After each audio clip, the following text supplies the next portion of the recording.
Hello students, good morning. Once again, welcome back to English lecture.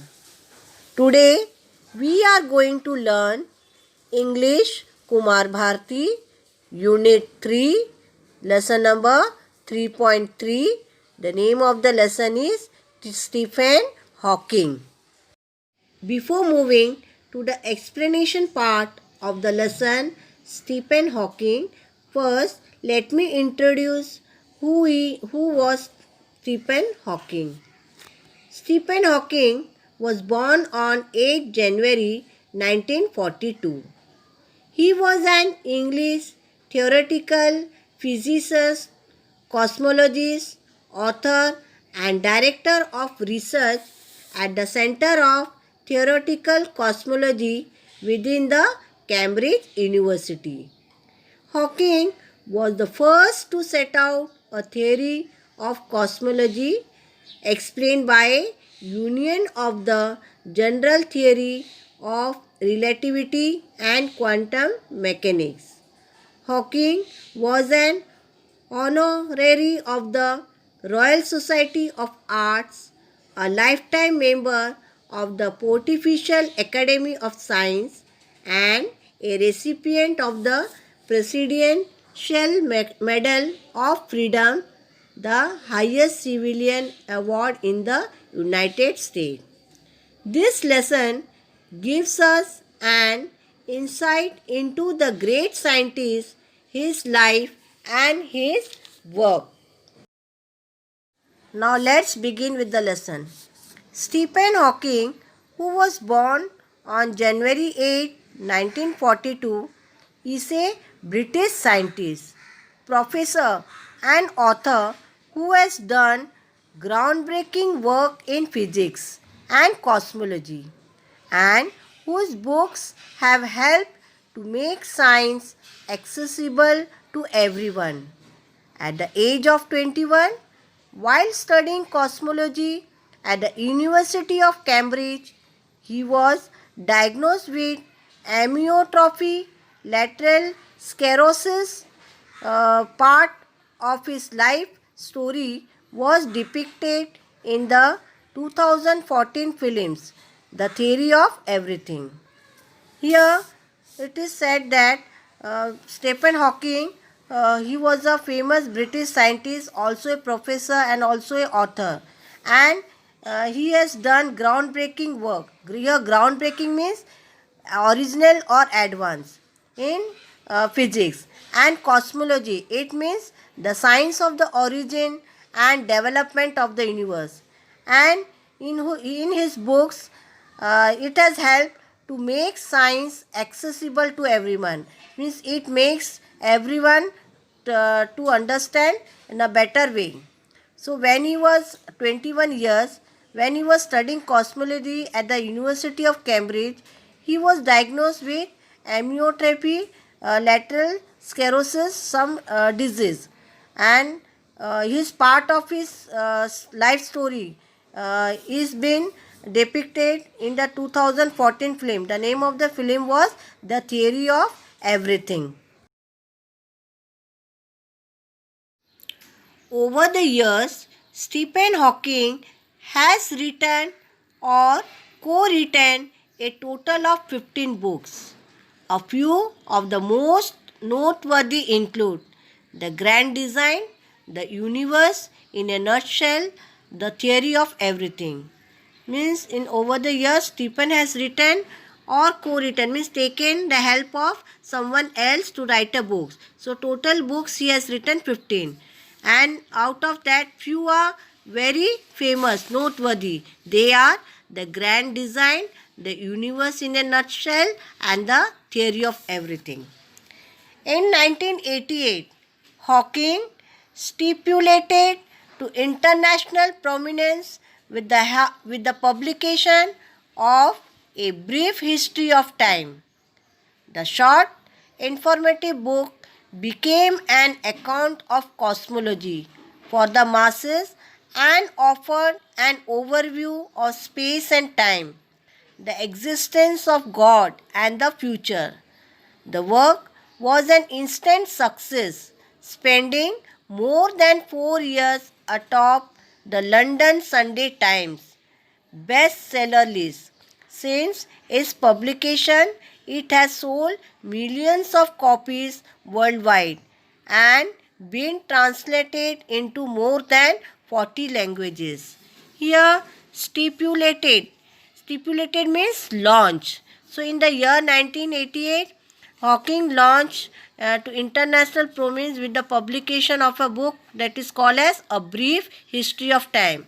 And in that, the short informative book also became an account of cosmology for everyone, for the masses, and also offered an overview of space and time, in that the existence of God and the future. The work was so success that it has spent more than 4 years atop the London Sunday Times, and it was in the bestseller list. So, since its publication, it has sold millions of copies worldwide, and also the books were translated into more than 40 languages.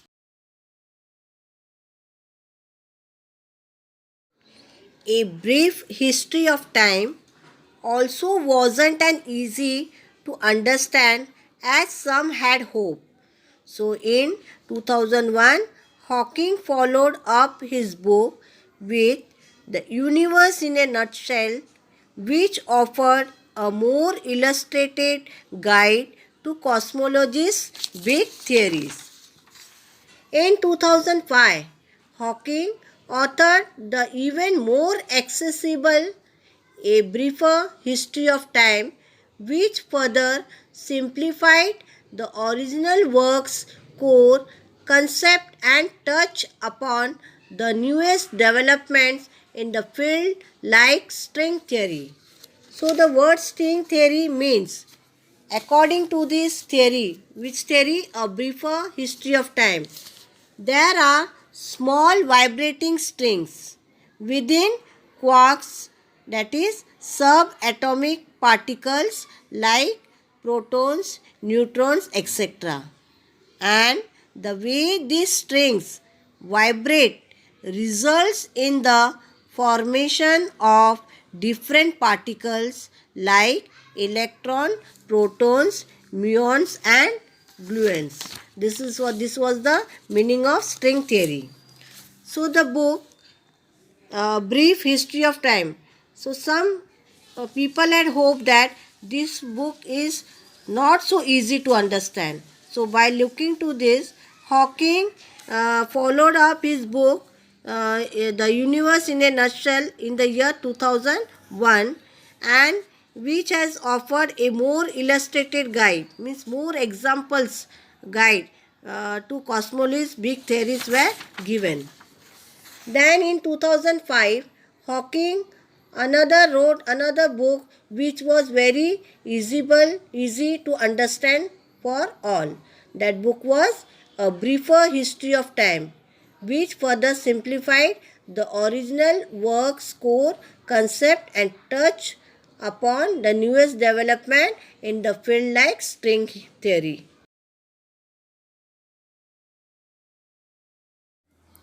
Together, these three books, along with Hawking's own research and papers, articulate the physicist's personal search for science's holy grail, a single unifying theory that can combine cosmology, the study of the big, with quantum mechanics, the study of the small, to explain how the universe began.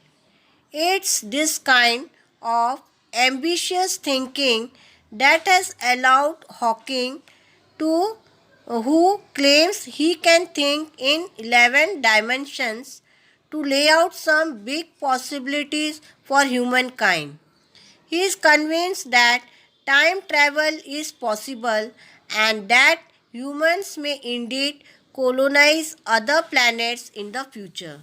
So he says that he has written three books, and in this uh, articulate the physicist's personal search for science, holy grail, a single unifying theory can combine cosmology, means the study of the big with quantum mechanics. Here quantum mechanics means it is the physics related to very fine tiny particles that are the building blocks of a universe.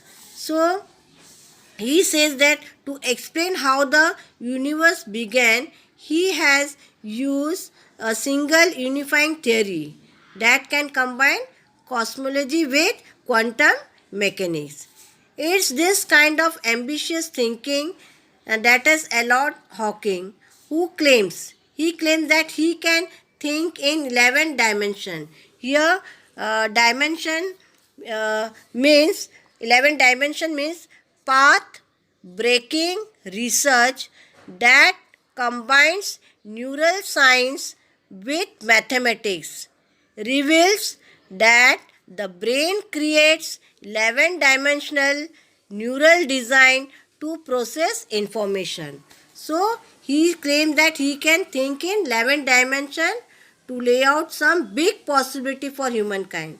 He also says that in future human can colonize in other planets also.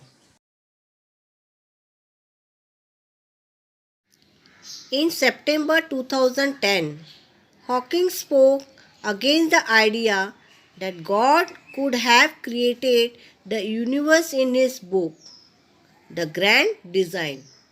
Hawking previously argued that belief in a creator could be compatible with modern scientific theories. His new work, however, concluded that the Big Bang was the inevitable consequence of the laws of physics and nothing more.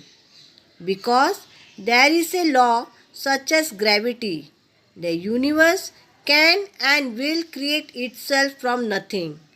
Hawking said spontaneous creation is the reason there is something rather than nothing.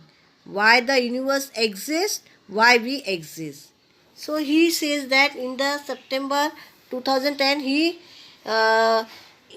in the book The Grand Design he argued that he was against the idea that God has created the universe in his book, The Grand Design. So he says that in his book he has written that we believe that God has created, but he opposed it. He was against that idea. He says that God has not created the universe. Hawking previously argued that belief in a creator could be compatible. Here, compatible means able to exist together without problem with modern scientific theories. And his new work also concluded that the Big Bang was the inevitable consequence of the laws of physics and nothing more. Because there is a law of gravity, so the universe can and will create itself from nothing will be there. If there is law of gravity, naturally the universe can and will create itself. So Hawking said that spontaneous creation is the reason there is something rather than nothing. So why the universe exists, why we exist. Okay.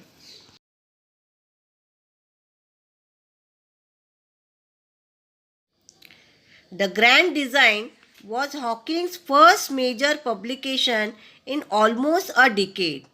Within his new work, Hawking set out to challenge Sir Isaac Newton's belief that the universe had to have been designed by God simply because it could not have been born from chaos. Here, chaos means disorder and confusion, means complete disorder and confusion.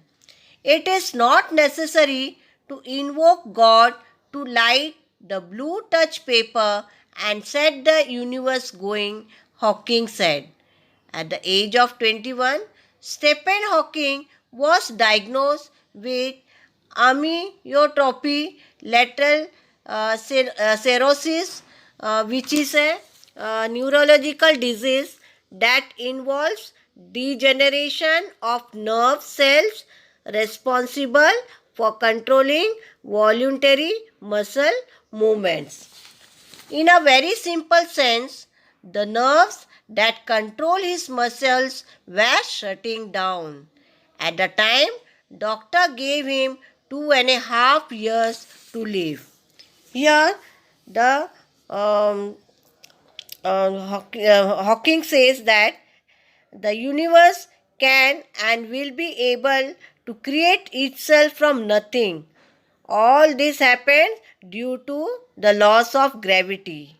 He attributed the creation of the universe to spontaneous creation or the Big Bang theory, which is the reason for our existence according to Hawking. So when he was doing his first major publication, that is the Grand Design, when he was doing his new work, he challenged the work of Sir Isaac Newton's. According to Sir Isaac Newton's, is that he believes that the universe had to have been designed by God, but Hawking challenged it. He says that God has not created the universe. So when he was at the age of 21 years old, that time he was diagnosed. Diagnosed means he detection of a medical condition. So he was having some neurological disease that is called as amyotrophy, cirrhosis. So this means the nerve that controls our muscles are shutting down. So at the time, doctor told him that he will live only for 2.5 years. Hawking first began to notice problems with his physical health while he was at Oxford. On occasion, he would trip and fall or slur his speech. Slur his speech means unclear speech.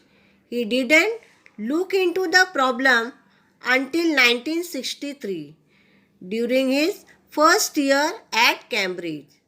For the most part, Hawking had kept these symptoms to himself. But when his father took notice of the condition, he took Hawking to see a doctor. For the next 2 weeks, the 21 years old college student made his home at a medical clinic where he underwent a series of tests.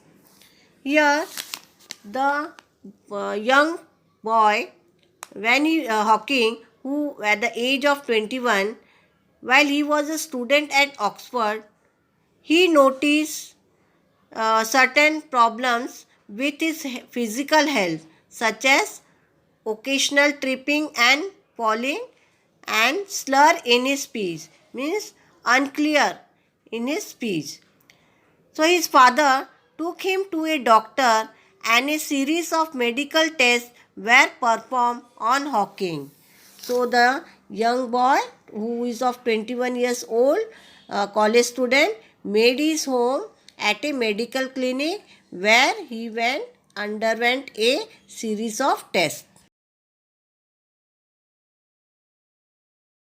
They took a muscle sample from my arm, stuck electrodes into me, and injected some radioactive fluid into my spine and watched it going up and down with x-rays as they tilted the bed. He once said, "After all that, they didn't tell me what I had except that it was not multiple sclerosis and that I was an atypical case." Here atypical means very unusual and multiple sclerosis means abnormal hardening of body tissue. Eventually, however, doctors did diagnose Hawking with the early stages of ALS. Here, the full form of ALS means amyotrophy lateral sclerosis. It was devastating news for him and his family, but a few events prevented him from becoming completely despondent. The first of these came while Hawking was still in the hospital. There he shared a room with a boy suffering from leukemia. To what his room relative to what his roommate was going through. Hawking later reflected his situation seemed more tolerable. Not long after he was released from the hospital, Hawking had a dream that he was going to be executed. He said his dream made him realize that there were still things to do with his life. Here, the word diagnose. Diagnose means detection of a medical condition. Devastating means causing a severe shock. Despondent. Here, despondent means hopeless. And the word leukemia means a malignant progressive disease in which the bone marrow and the other blood forming organs produce increased numbers of abnormal white blood cells. Here, the doctor who was treating Hawking took a muscle sample from his arm, stuck electrode into him, and injected a radioactive fluid in his spine. They then watched the movement of the liquid using X-rays by tilting his bed. Eventually, they revealed the fact that Hawking was suffering from an early stage of amyotrophy lateral sclerosis. The event that prevented Hawking from becoming completely despondent is hopeless, where when he shared the hospital room with a boy who was suffering from leukemia, he realized that his own condition was more tolerable as compared to the boy. After he was discharged from the hospital, Hawking dreamed that he was going to be executed. This dream made him realize that he was still had to achieve much in life, and he started pursuing his dream.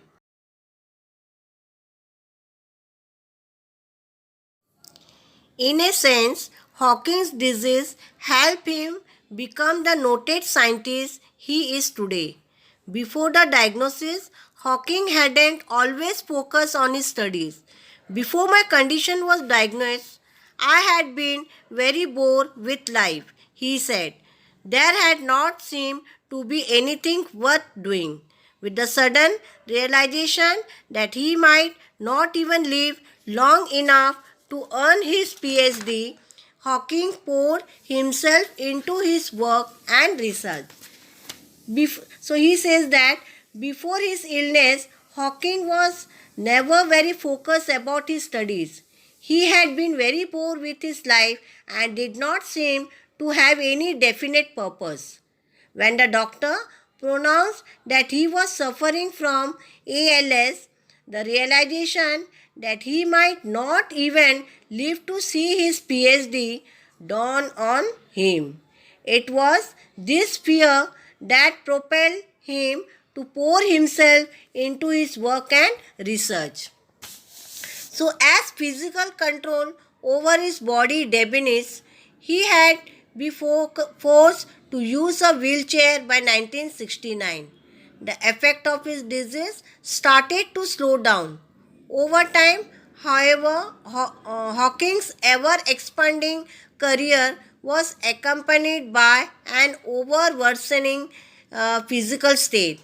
By the mid 1970s, the Hawkins family had taken in one of Hawking's graduate students to help manage his care and work. He could still feed himself and get out of bed, but virtually everything else required assistance. In addition, his speech had become increasingly slurred, so that only those who knew him well could understand him. In 1985, he lost his voice for good following a tracheotomy. The resulting situation required 24-hour nursing care for the acclaimed physicist.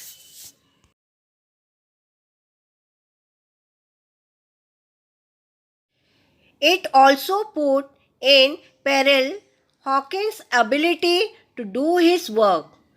The predicament caught the attention of a California computer programmer who had developed a speaking program that could be directed by head or eye movement. The invention allowed Hawking to select words on a computer screen that were then passed through a speech synthesizer. At the time of his introduction, Hawking, who still had use of his fingers, selected his words with a handheld clicker. Today, with virtually all control of his body gone, Hawking directs the program through a cheek muscle attached to a sensor. Here, the word peril means serious and immediate danger.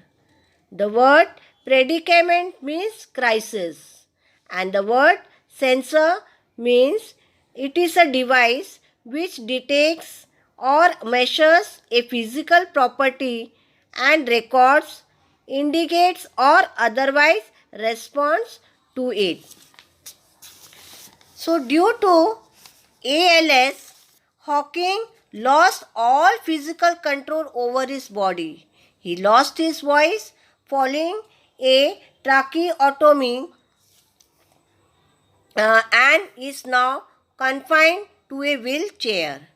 A speaking program which could be directed using the head or eye movement developed by a California computer programmer is used by Hawking presently to continue with his research work. This invention permits Hawking to select words on a computer screen that is then passed through a speech synthesizer.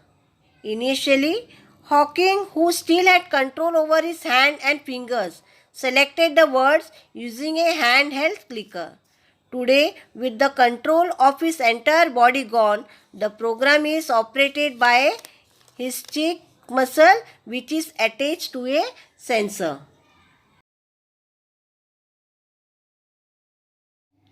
Hawking's health, of course, remains a constant concern, a worry that was heightened in 2009 when he failed to appear at a conference in Arizona because of a chest infection. In April, Hawking, who had already announced he was retiring after 30 years from the post of Lucasian Professor of Mathematics at Cambridge, he was rushed to the hospital for being what university officials described as gravely ill. It was later announced that he was expected to make a full recovery. So, after Hawking, after 13 years, he was retired from the post of professor at the Cambridge University, and he also failed to appear at a conference which was going to be held at Arizona due to chest infection, and the university officially declared that he was gravely ill, and later he announced that he has to take a complete rest. So, when the lesson was written by the author, that time Stephen Hawking was alive, but he passed away on 14 March 2018.